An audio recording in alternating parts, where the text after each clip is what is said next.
Roy Suryo jadi tersangka. Baru-baru ini media dihebohkan dengan kegaduhan yang dibuat oleh Roy Suryo CS.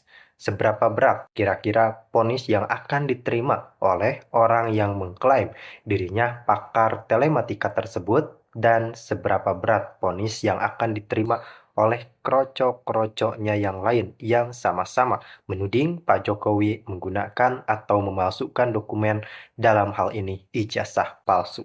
Selamat datang, Anda memasuki ruang Nusantara.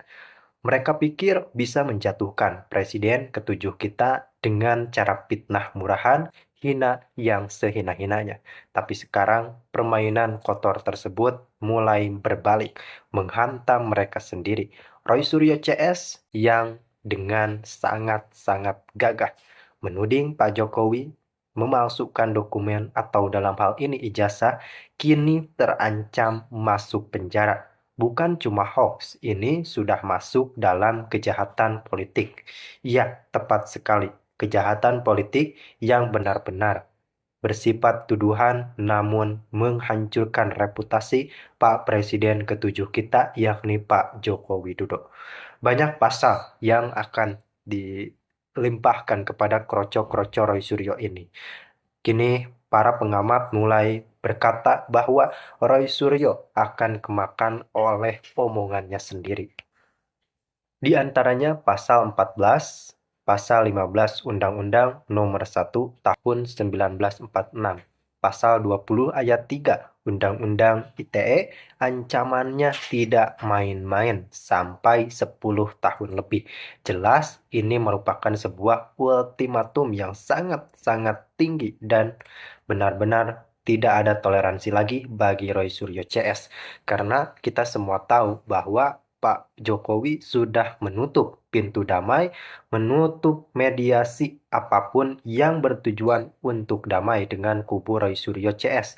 Meskipun kita semua tahu bahwa penyidik telah menyatakan ijazah Pak Jokowi itu asli.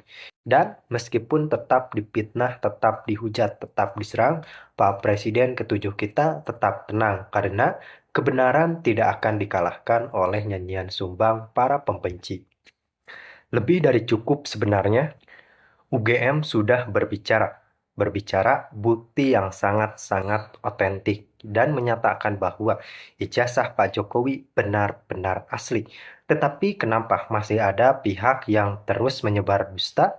Apa mereka buta atau pura-pura bego demi agenda politik yang sangat-sangat kotor?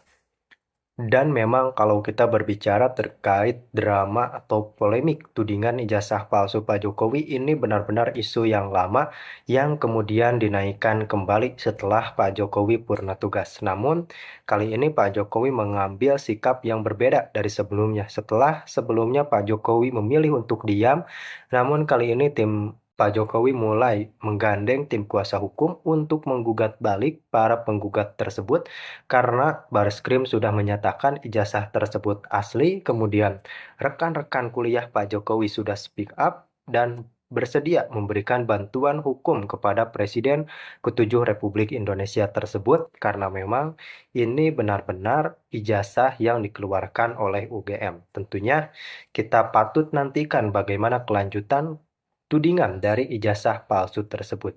Kalau kita berbicara Roy Suryo CS, kita berbicara bagaimana perdebatan-perdebatan yang tersaji di beberapa media ternama di Indonesia.